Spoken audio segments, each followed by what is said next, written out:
So for those of you who don't know me, my name is Rachel Holler. I am the president of Milwee Middle School PTSA. And today I'm very excited to announce Ms. Stacey Hoagland, who is with us from the Autism Society of Florida. And we are going to learn today what it's like to be a good ally or an advocate for our children with autism and our families that have children with autism to make sure that we are doing the best that we can for them as well. So I will hand it over to you, Stacey. Go ahead and take it away. So as you guys know, today started April Awareness Month. And so we are just a little crazy. So I actually have a board meeting that's starting like right now. So that was that noise that you heard in the background. Thank you guys for, coming on and listening to this little talk tonight. And I hope that you get some benefit from it. Just a little background on me. My name is Stacey Hoagland. I am the president of the Autism Society of Florida. Let's see if I get some, just here we go. I am also the statewide coordinator of a program called Partners in Policymaking. And that is an advocacy and leadership training program for children with parents of children with developmental disabilities, autism being one of them, and adults with developmental disabilities. And it's like a blended program that includes both the parents and people who have different types of disabilities. And this year we had to meet online, the nature of where we live today. But normally the Florida Developmental Disabilities Council brings everybody from across the state into Orlando to really participate in this 6-month program. So if you are a parent of a child with a developmental disability, you could check that out because it is free and teaches you really good advocacy skills and really hooks you up with the people who are making decisions. Because you know what? People are going to make decisions and you get to choose if you want to be involved or you don't. And, a lot of times we all like complain about things and then we got to think about, okay, so what were we trying to do? How are we engaged in that process? And so I just encourage you guys to get involved as you can. My day job is I work for Family Network on Disabilities of Broward County. So I'm sure that you guys have heard of FND of the state.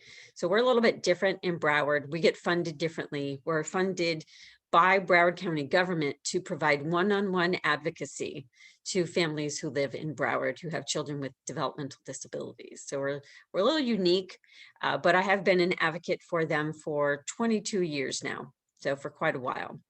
And it is certainly a privilege that I have to be able to work with families and with young people who have these disabilities to kind of help them get the skills that they need so they can advocate for themselves.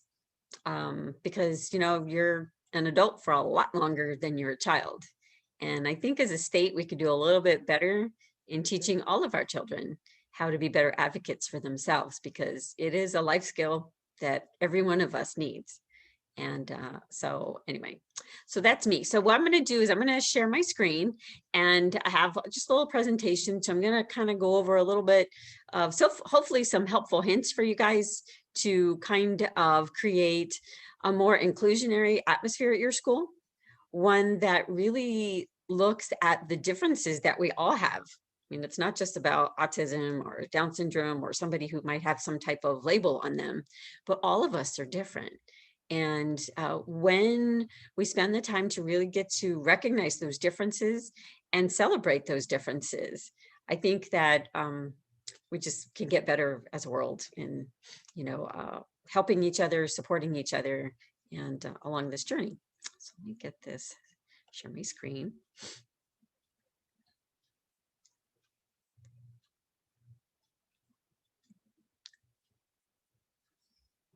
Okay, so as I am assuming that you know, because you're here, April is Autism Awareness Month. Tomorrow is actually, April 2nd is World Autism Day. And, we try each year to really take a step back during this month and look to see, what are we doing? Have we gotten to a better place with really assisting, if they need assistance, people with autism in getting what they want to get? Maybe it's out of their education, maybe it's employment, maybe it's relationships.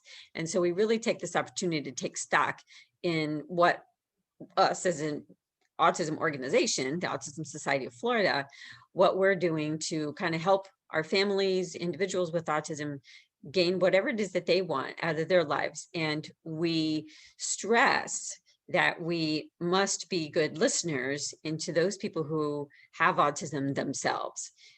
We shouldn't be running around everybody else making decisions for people when, you know, that they should be the one who basically has the seat at the table. So we really stress that. We have several board members that have autism, and we really look to their guidance to help us as an organization to figure out, you know, what's our next step? Where are we going? Where do we want to go? And so we look at April as being really a time of reflection and a time of planning into how we want to change things in the year to come. Now, you know, I realize that life is a little bit different right now, slowly coming out of, you know, the huge challenges that we had this year. But I think that there, you know, it's a good time of opportunity as well, because you guys who are parents, you were able to have a look into the educational system that you would never have had had we not had the pandemic.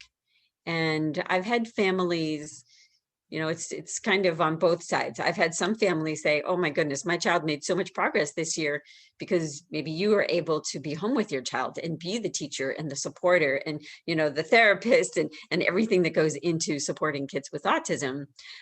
So it seems like those kids, some of those kids that I know, they've actually made more progress than they did when they were physically in school. And then you have the other side where you may have a parent who had to work, a parent who's not a teacher, who really struggles with being able to teach their children. I have 2 children, and I can tell you one, I can teach. The other one, we would have been battling for a year. And so, you know, it's every situation is a unique situation, but I think at least the parents are really reporting to me, because I have 2 children. My younger child has autism, but they're out of school, so they're graduates. So I didn't have to personally experience what you guys did this year.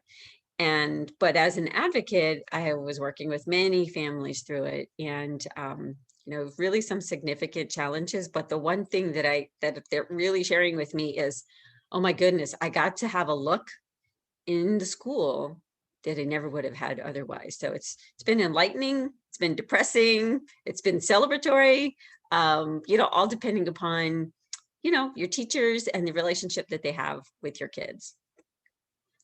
All right, let me see if I can. Okay, so I'm just going to go over a couple things, and I'm hopefully I'm going to share really no matter what your background is. So if you're a student at the school, I'm going to be talking to you. If you're a parent at the school, I'm going to be talking to you. And if you work at the school, I'm going to be talking to you. So hopefully there's some information here that will help each of you, no matter which background you happen to have. So I wanted to talk about what you might see in a teen with autism. So if you are a student at the school and you know you don't really know too much about autism and you want to know a little bit more, guaranteed there's kids with autism that are walking the halls with you. The rate of autism is 1 in 54 kids. That means that there's a lot of kids that are walking around who have autism that we may not even really know.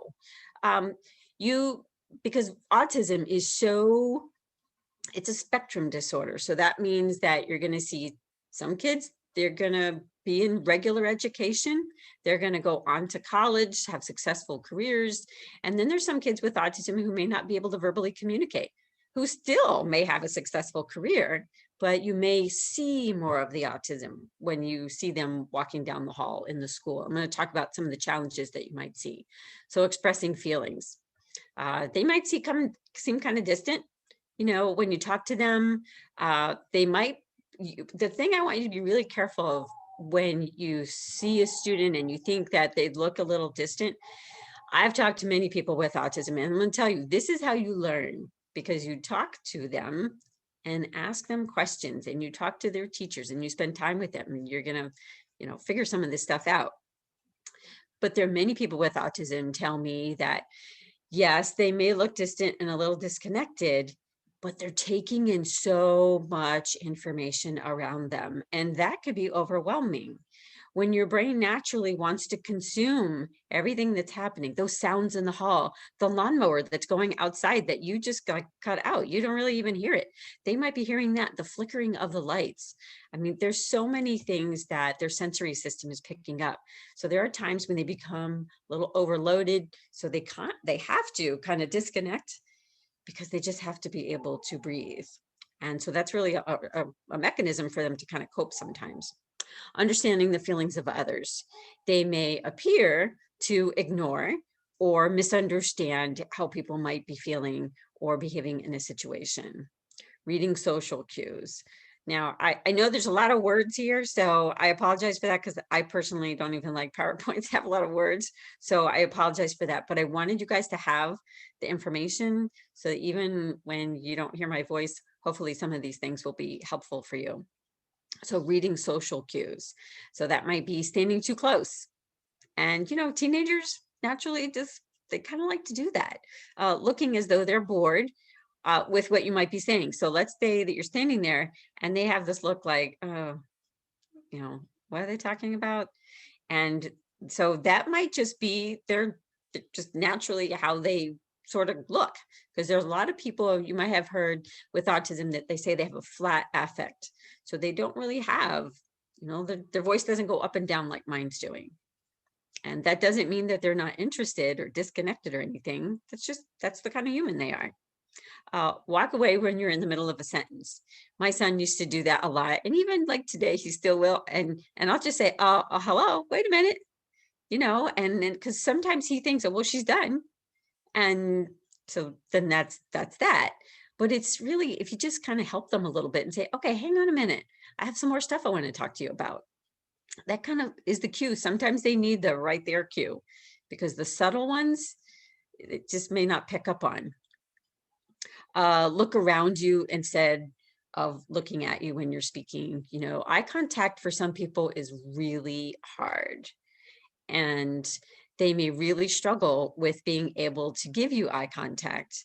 And we've had some say that it is just so overwhelming that to give eye contact while they're engaging with you is they're not going to be able to do the rest of it, the engagement, if they're giving you eye contact. So just giving them some space on that. Be unclear of your message if you're using body language. And, middle schoolers, you guys use a lot of body language. I mean, all of us do, but I think it's kind of coming out a lot in middle school because you guys are kind of figuring out who you are, who your friends are, the kind of personality that you're going to have. And so you tend to do a lot of talking like me with your hands. And a person with autism may not be able to understand that. So you got to be really careful with that. Love to talk about the same thing all the time. And I've heard a lot of their peers, report that and say, oh, he just wants to talk about Minecraft. And so that's not uncommon to want to talk about a subject because it's comfortable, when they know a subject and they know that they know it and they're in their comfort space and they just need a little assistance. Handling sensory information. So might be, covering their ears, loud noises, sometimes even soft noises, things that you guys don't really think is a big deal. The flickering of those, you probably have fluorescent lights in your school because most schools do. And you might not even hear the buzzing, but there are many people that I've talked to who say they hear the buzzing and it's called the ballast. It's that like little black box that's up there in the ceiling and they'll hear it buzzing. And that could be distracting to them. Shading from bright lights or have a problem in crowds. Crowds are a huge issue sometimes. Breaks from routine. So you might see a kid in school who, oh, there's a substitute teacher. I'm not going in there. Not doing it because it's something different, unexpected. There's some really interesting research coming out on people who have autism, their challenge with making predictions. And when you can't predict what's going to happen, you're going to be stressed because you might not even think about how often you're predicting, but literally your brain is making predictions all the time. You're predicting that I'm going to sit here and I'm going to keep giving you information. If I did something obscure, like jumped out of my seat and started doing flips on the floor, first of all, you think I'm crazy, but that would be totally unexpected and a little shocking. And it's like if you have ever had a call let's say a police officer calls you and says that your loved one is in the emergency room and you should get over there right away. So you head over there.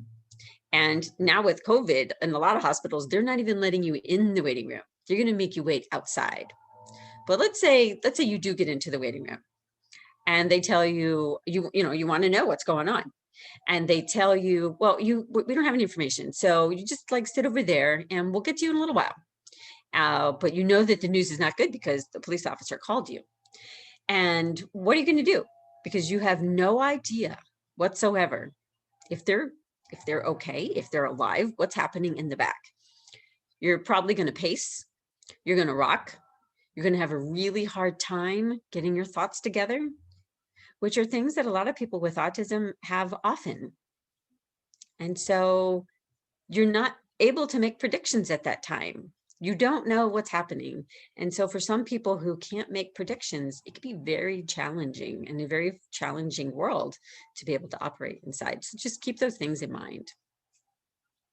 So what does it look like and feel like for teens? Now, the one thing I'm sure, well, I'm not sure, but it's a common statement is that if you've seen one person with autism, you've seen one person with autism.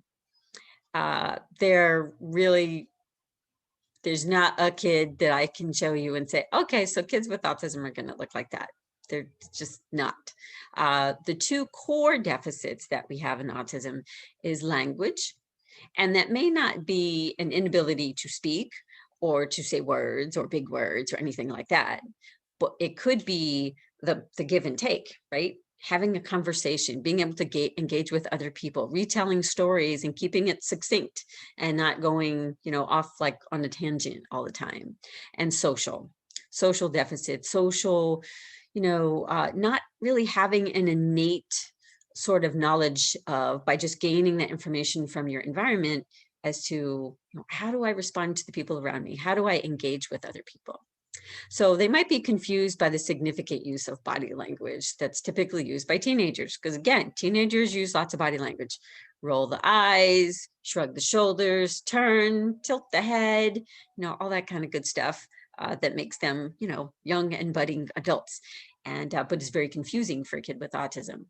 So struggling to understand what's happening to their body and why things are happening that wasn't happening before. So as challenging as puberty is for typically developing kids, imagine being a kid who doesn't have peers, maybe not have peers, because a lot of us, when we were, if you're like me, when I was young, we kind of like went to our peers for a lot of that information. Yeah, our moms and dads would tell us stuff, but then, we would be connecting with our peers and say, oh, what's happening with you? What's happening with you? And we would kind of bounce off. But if you don't have relationships, especially those type of intimate relationships, you're going to struggle. So you moms and dads, you guys got to remember that, think back about when you were a kid and how you really counted on your peers to help you deal with all this stuff that's happening and not really understanding what to do with it, about it, and what it was going to mean to your future. Having the feeling that they're different or not sure why they're different. And that's if no one has talked to them about their different abilities. If you are a parent of a child with autism, particularly if it is a child who is in a regular education setting, and you have not had that conversation by middle school, I need you to seriously sit and think about it. CARD, Center for Autism, sometimes they offer some trainings on this topic. We are certainly here to help you guys if you want to give us a call, and I'll have our website at the end about this, because if you think that those kids don't pick up on being treated differently or learning differently, you're probably mistaken. Now, there are kids in special programs who are just those happy-go-lucky kids, and they don't maybe think so much about it. But I have met so many parents and teenagers that when the parent has that conversation with them and talks to them about their disability, because it is a diagnosis,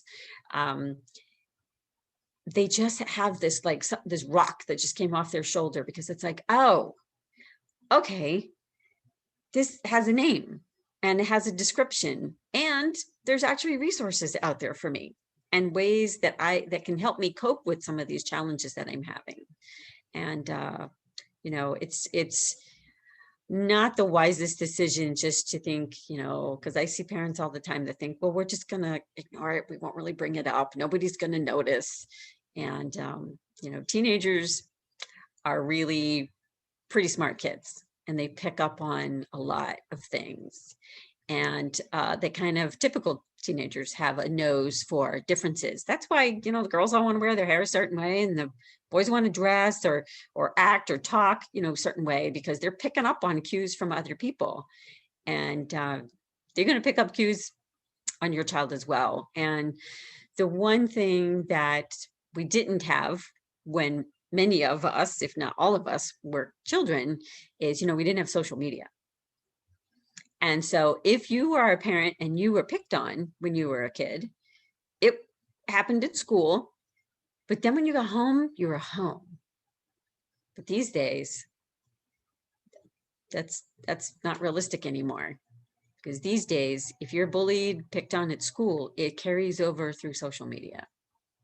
And particularly with young females, 12, 13 years old, there has been a significant rise in suicides and all sorts of really devastating things with them because of the challenges of social media. So please be mindful of your child, how they're spending time on social media, and talk to them about the different abilities that they have. Wanting to engage with others, but not always finding receptive peers can be a huge challenge and really confusing. And they can be very easily manipulated. One of my coworkers, her son has autism, so off the chain smart. And all through school, when her son was in school, she would say, if somebody asked him to go steal a car, he would do it. He was so starving for relationships and friendships that she was panicked during those early years because she was so worried about that he might pick up on, listening to what other people were saying and asking him to do. Talking or taking in so much information, but unsure how to slow their processing down and cope with all that incoming information. When my son is on a computer and he wants to show me something, I have to tell him, you have to slow down for me, because he's so fast. He uses those little F keys on the keyboard that I don't even hardly know what they are for. He uses those. The mouse, he is lightning speed. I can tell you countless stories of kids with significant autism, not regular education kids, who the tech teachers, like the computer teachers at school, will tell me, oh my goodness, hacking the system, hacking through the school board system, hacking the system, getting out of an assignment on a computer in like a millisecond to get to YouTube or to different websites where even the school may say, we have a firewall. They shouldn't be able to get to that. But yet these kids are, boom, they're out. So you got to be, really mindful of how quick and really smart they are with some of this stuff. Do not ever underestimate a kid or an adult with autism, because they're going to get you. You got to be really careful with that. They got skills that you may not even know about. Desire's the same as any other teen, they want to have friends. They want to be able to engage with other people. It might be really hard, and it might be, a huge challenge for them. And they may not even really express it to you that they want that. But, be thinking about getting them out there in the community with other peers, giving them opportunities to join clubs in the areas that they like. And, like the flirting. I mean, just think about flirting. Think about how complex flirting is for anyone. And, people with autism, that's like almost all about body language, body language and how close and how far you're going to stand from somebody and what you're going to say and what you're not going to say. Because, like my son, he used to just call it like it is. If you had a big mole on your face, he was going to tell you you had a big mole on your face. And if he thought it was ugly, he was going to tell you that too. And so it was a lot of practice of teaching him what should stay in your head and what should come out your mouth. And that was, learning. He had to learn that. And now as an adult, I could tell you he rarely makes that type of mistake. And if he's not really sure, he's good at basically saying nothing, which I think a lot of us need to learn to do. When you don't have something good to say, you just don't say anything. Gender differences, do they exist? There's a huge, huge difference. Our girls. Girls who have an average intellect can often mask their symptoms. Because of this, they can appear neurotypical, even though they have poor verbal, nonverbal skills, interpersonal skills, often increased levels of anxiety, due to the amount of effort that goes into acting neurotypical. I have had so many females tell me that they need a total a drain of their brain at the end of the day, school day, because they work so hard while they're there in holding it together, trying to look like others, trying to act like others. And we don't do such a good job identifying females either. And that's the second point there. A major contributing factor is a girl who's quiet and not really responsive is just, considered feminine. And boys, boys are boys. Boys kind of get away with a little bit more because it's just yeah, whatever. He's a guy. Guys do this or guys do that. And girls oftentimes, they can't. They don't wear their hair the right way, or they don't wear makeup at a certain age, and they don't have a certain type of cell phone. And it's a huge challenge for them. And they are very easily missed. I've talked to so many women who get diagnosed as adults because they were not identified as kids. And that means they missed all the intervention, all the accommodations, all the supports that they could have gotten while they're going through school. And now as a woman, they're trying to figure out their path, how to maintain a job, because that a lot of time is sort of the big red flashing light when they're adults, is they can't maintain a job. And they start looking at, why can't I maintain a job? What's going on with me? And that's when they get identified. So how can students and classmates support and be a resource to their peers? So a great resource for teens, they just want to be included. They just want to be included, feel included. Include them in school clubs and provide for accommodations so that they can be successful. They might need extra processing time. So just maybe not using so many words at once, giving them some time to kind of regroup, like that quiet space. And a quiet space doesn't have to be, and really shouldn't be, some segregated setting over there away from everybody. Sometimes it's just like a walk in the hall for a minute, just to kind of take a breather, recompose themselves, and then they can get back in. Wearing headphones, could be noise canceling headphones. Or, who doesn't walk around with a little iPod things in their, the buds in their ears these days? Listen to them and ask them what they like and what they need. Talk to them. If they can't verbally communicate, listen to their behavior, because you know what? Behavior talks. We all do it. We all talk with our behavior. A lot of females that are married, we don't necessarily have to yell at our husbands to let them know we're not really happy with something. So behaviors will speak. And so just pay attention to that. Kids who love gaming should connect with a gaming group. If they love movies, connect with a movie or a drama club. Check out Meetup. And I just put Meetup on there because I love Meetup. I think it's just meetup.com. I could be wrong, but I think it's meetup.com. And you can find groups on everything. I have parents call me usually at the end of the school year looking for camps and social skills groups over the summer. And I did it when my son was young.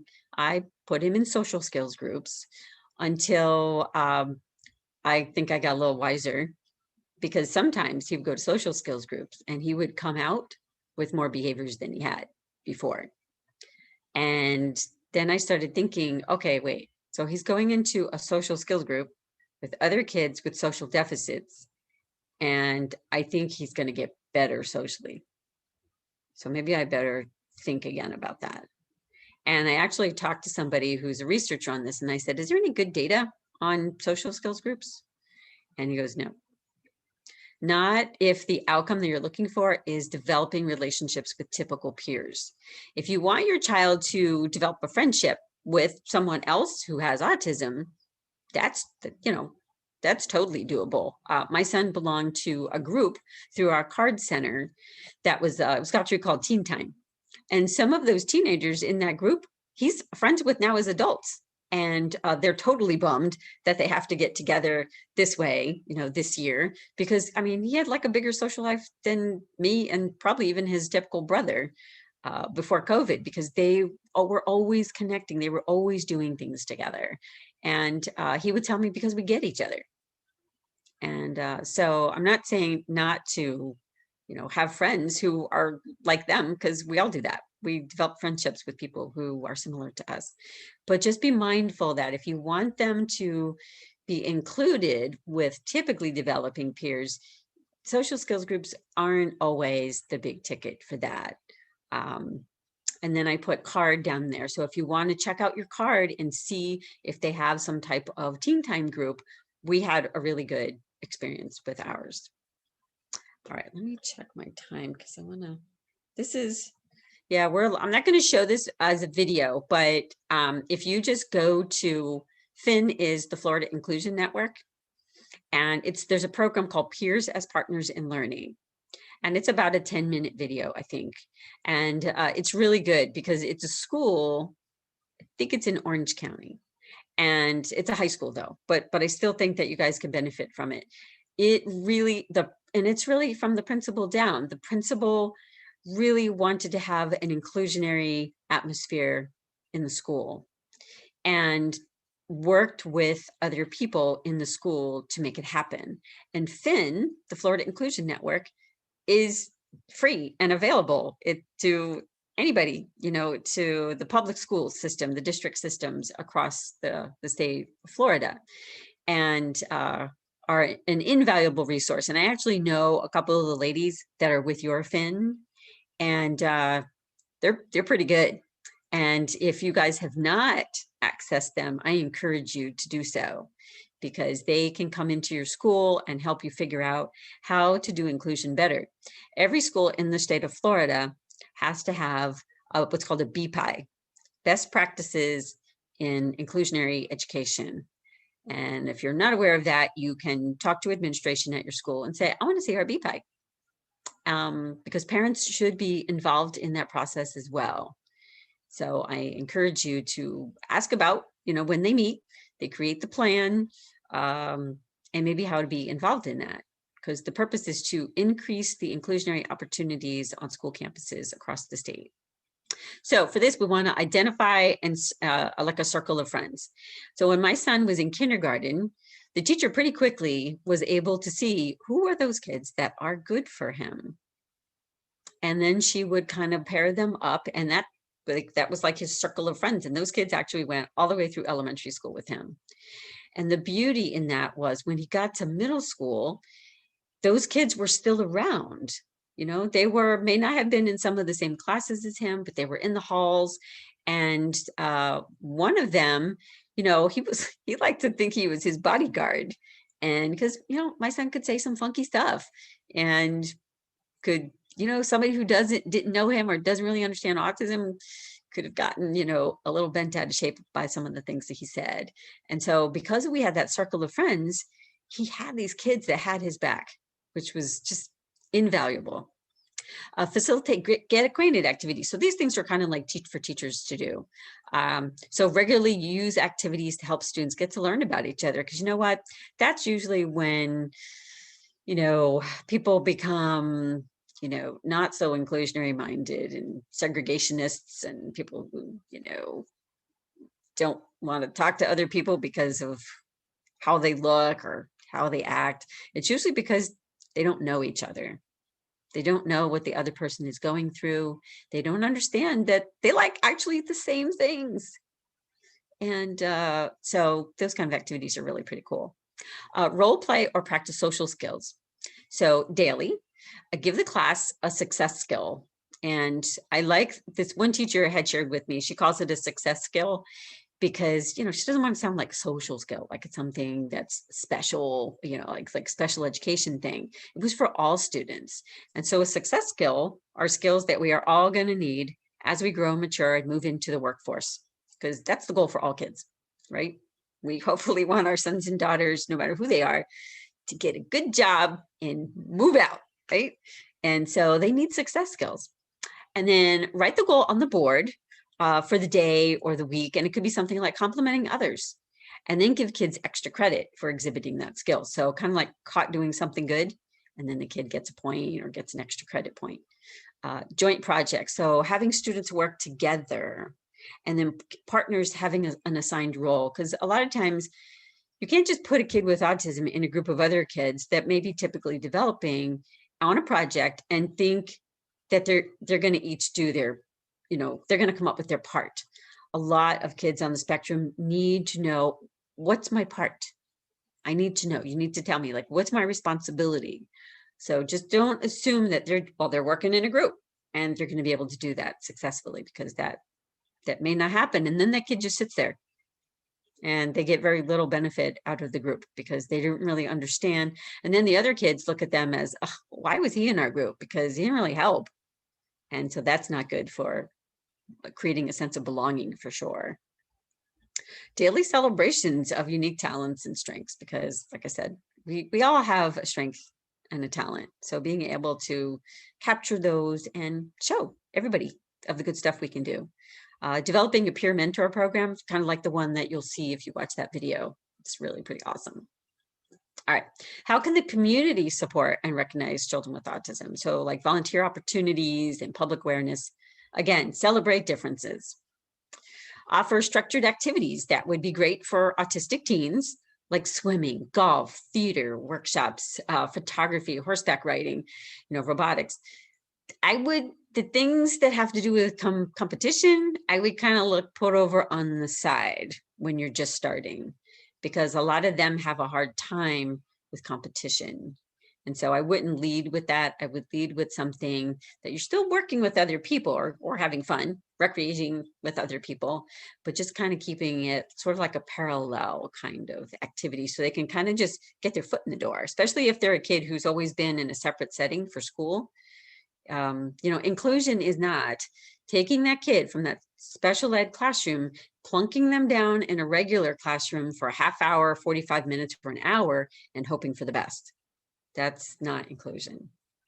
So the work, inclusion is hard, and you have to be able to think about it and invest the time that you need to make it successful. I will tell you, I've been an advocate for 22 years. The best outcome students with disabilities are students who were included in regular education as children, without a doubt.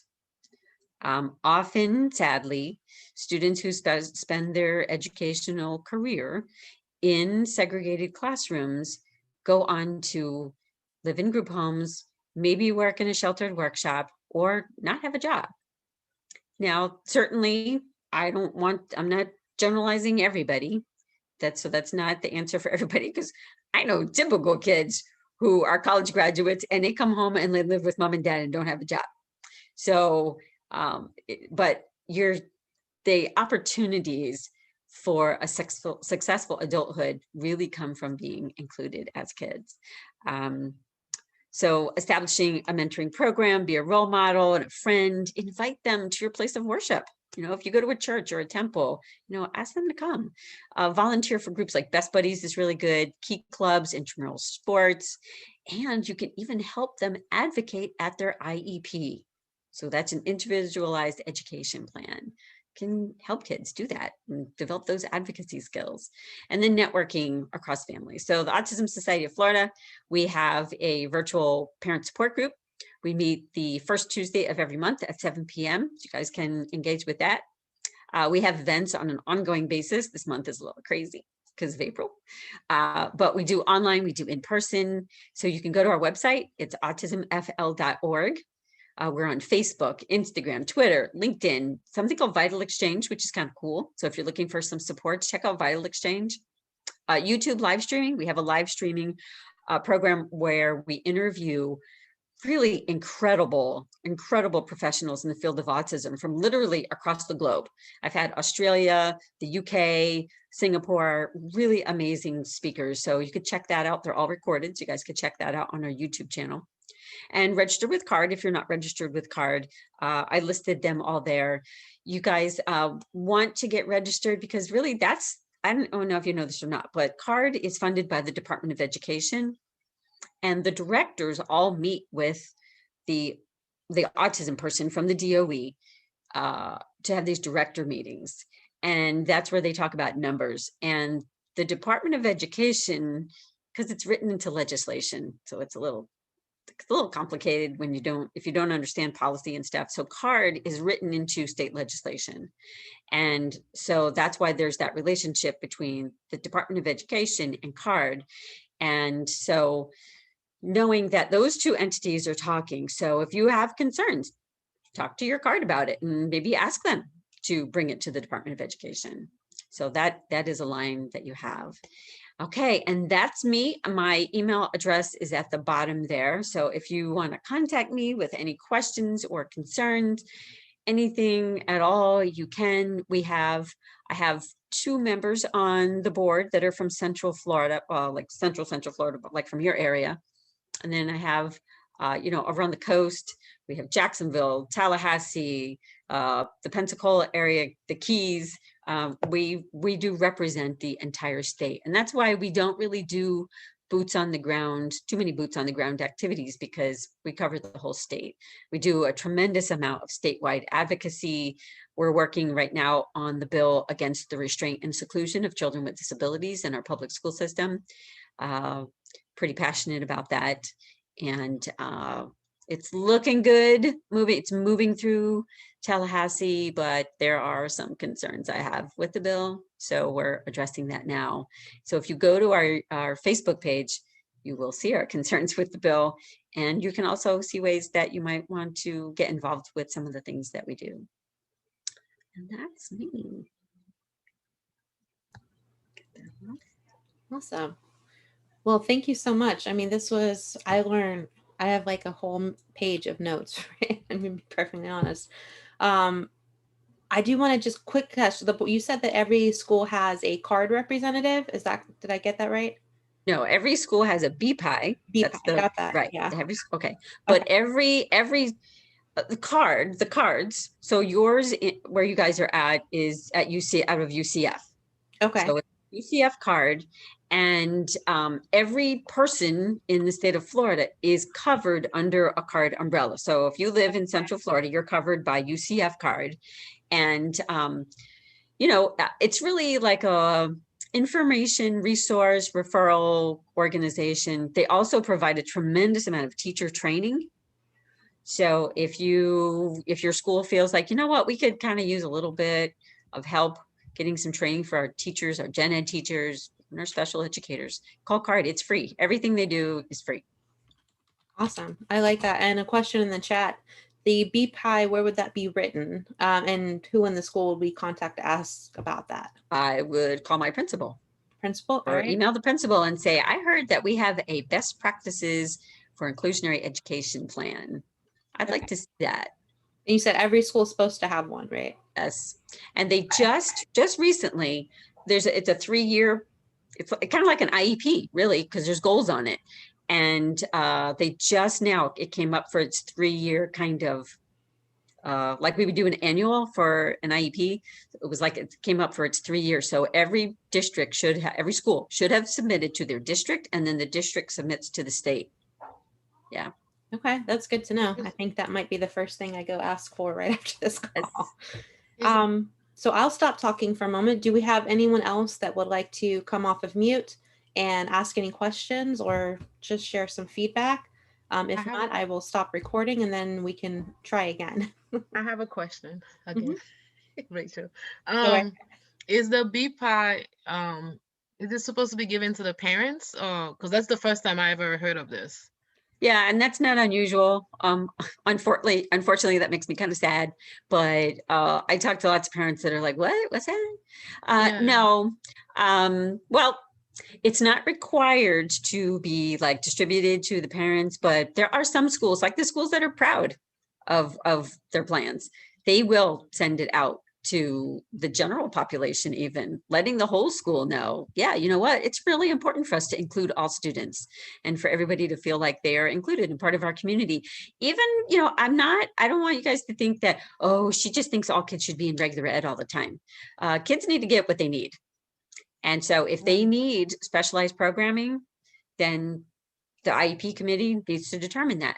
But the goal for every student should be what's called the least restrictive environment. And that is a general setting to the maximum, extent that is effective and good for that kid. So if you've got a kid who has a lot of behaviors and that's not going to be a good thing right now, then you hold back and you know what, we're going to develop a behavior plan. We're going to work on that and to get to inclusion. But, the world's not segregated, and the world's not going to have, give kids a job just because they're going to have pity on them. And so the best way to get used to the challenges, it's hard to be included. It's hard to feel accepted when you operate a little bit differently. But if you go into adulthood without any problem solving skills, you're going to be in a not good place. So you guys should always be thinking about inclusion, even if it's like just a little bit. It could just be a little bit of time each day. Sometimes it needs to be like, well, you just like walk in the class and you check it out and you walk out. Maybe that's all some kids can handle, but you have to start somewhere. Yeah, I agree. I have my daughters have autism on the spectrum, but we spoke earlier about UCF card. I was gonna say like this, like when I'm a transplant here in Florida, and this was like one of the best thing I ever did when I found out about UCF card, because I called and it was like, because she was having so much issues in regular class settings. And I was just like, I know I need an IEP. I need somebody to be in my corner. And I called over there and I had a great coach, my advocate. She was just like, nope, go in there and demand X, Y, and Z. Do you need me to come with you? So it's one of the one of the best things to have, one of the best people to have in your corner, because she was literally on the phone with me telling me, do this, do that, do this. And awesome. I kind of feel like I'm a pro, but she's going to high school now, so that's a new scary place to go to. Well, let me tell you, you know what? I just like from my own personal experience and, my job and everything, if you can handle middle school, high school is like, okay, really? We can do this. Giving me hope. Yeah, no, you're gonna listen. It's middle school is, well, just think back like on middle school for you. Yeah. I mean, I don't know. I mean, you'd be hard pressed to find any human that doesn't say middle school was kind of gross, because I didn't know who my friends were. I didn't know how to wear my hair. I look back like when I give my mother a hard time, because when I look back at my pictures of me when I was in middle school, I'm like, Mom, would you let me wear my hair like that? Yeah. Oh my God. Oh, just like so embarrassing. Yeah. So middle school's rough for all kids, but high school, you kind of have it figured out, like who you're, like most kids anyway, who your friends are going to be, where you're going to fit. And so because most of the kids sort of have figured it out, then kids who are a little bit different, they can just kind of slide in a little bit easier. Yeah. So I have been like, I'm sorry if everybody, if you have questions, but I have been like slowly mainstreaming her into regular classes, even though for her core classes, she's segregated, I don't know what word to use, but for other include, but her other classes, me and the teacher, we spoke, like she made so much progress that I slowly like get out, go to the regular class and go be other students. And awesome. What you were saying, like you are absolutely correct. Like I don't put her in autism only classes, autism only groups. I have her in regular class, and I will just let the teacher know, you need to slow down when you speak to her. And I will tell her, advocate, go tell them you don't understand. Yep, that's it. That's awesome. Good reactions from that. I'm sorry, I just asked you because we're starting that this year. We are going complete gen ed, 6th grade starting this year, gen ed, everything. So I'm like, oh, to hear you say that you've had the good reaction makes it sound so much better. I've been terrified. Yeah, Oh, no, well, but like I said, you gotta advocate, although this is not Mhm. an IEP training. Yeah. You have to know your rights, We have because that next week. putting your child in full-time regular ed with no support, without staff that's trained, Yeah. is gonna fall apart. Yeah. So you really need to make sure that the team understands that you're going to advocate, that you want the best for your child, and kind of describe what kind of support your kid is going to need in that environment. Because teachers don't want kids to fall apart either. Yeah. It's just don't. But sometimes it takes a parent to, because I used to tell my teachers, I'm here for you too. Mhm. I'm not just here to make you crazy. Mhm. Actually here to support you and get you what you need, because when you have what you need, my kid gets what he needs. Exactly. So working together is really important.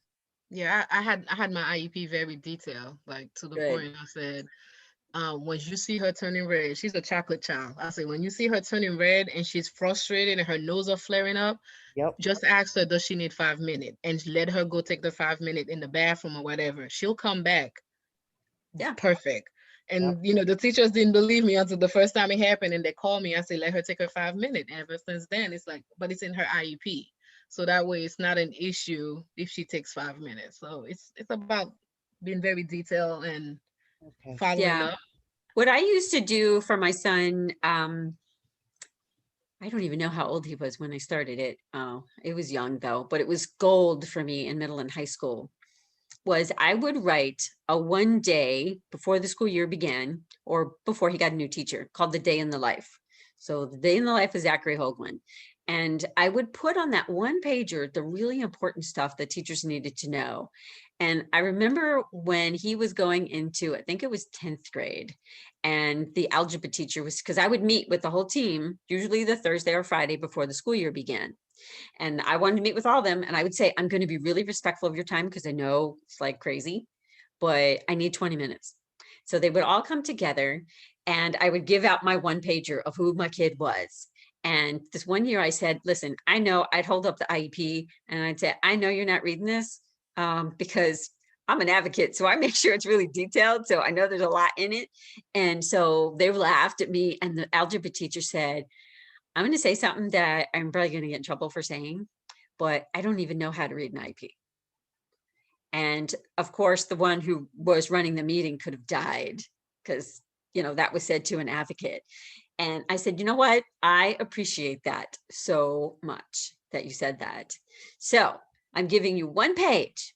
If you do nothing else, but give him the accommodations, these are the things that he needs that are going to be different than your regular students. He's different. He's different, very unique. If you will give him these things, and really what I'm asking you guys to do is just teach my kid. It's really not, there's not some magic potion out there or rocket science. You're going to teach him algebra. You're going to teach him geography. You're going to teach him marine science. Well, whatever the classes were. And I think that a lot of times, the professional educators out there, they're scared. They're scared, especially when the kid's mom is an advocate of, what am I going to do with this kid because he has autism? Well, how about look at my kid as a kid first? And yeah, he has autism, but you know what? I'm quirky and obnoxious and can make you crazy. So we all have our stuff. So that's the one pager. So just think about that one page. If you go, because like I have multiple hats. So if you go to staceyhoagland.com, on that website, I think I have a video and a page on a day in the life. I'm almost positive. So you could go on there, and I think there's even a getting ready for middle school thing that I put up there a couple of years ago. So just kind of float around in there. It's all, free resources, videos, and you can find stuff there that I think will be helpful. Thank you. Yeah, absolutely. And I think the one theme that we've heard repeatedly through all of these conversations today has just been information. Like that you have, I know personally several advocates on this call, one of which was a special needs teacher for 20 something years, and she had never heard of a BPI. And that's, that's telling. That's something that we don't know. And I know we have some fantastic mamas on here that are going to take this information and use it and do fantastic. But there are a lot of parents that maybe either don't have access to view these informations or don't know what questions to ask. And the parents may even feel alone. So I will encourage everyone, especially if you know someone else that's going through the same thing, absolutely share as much as you can. Share this information. We're going to get this out on our pages for sure, but we want, share all this information, because that's all we can do, right? Is just advocate and share the knowledge that we have. And I am not sure if it is myself or Stacey that is frozen. Okay, there she is. She's unfrozen again. Yay. All right. Sorry. No, Yeah, you're and what good. you guys can even do is once you have, because BPIs are public.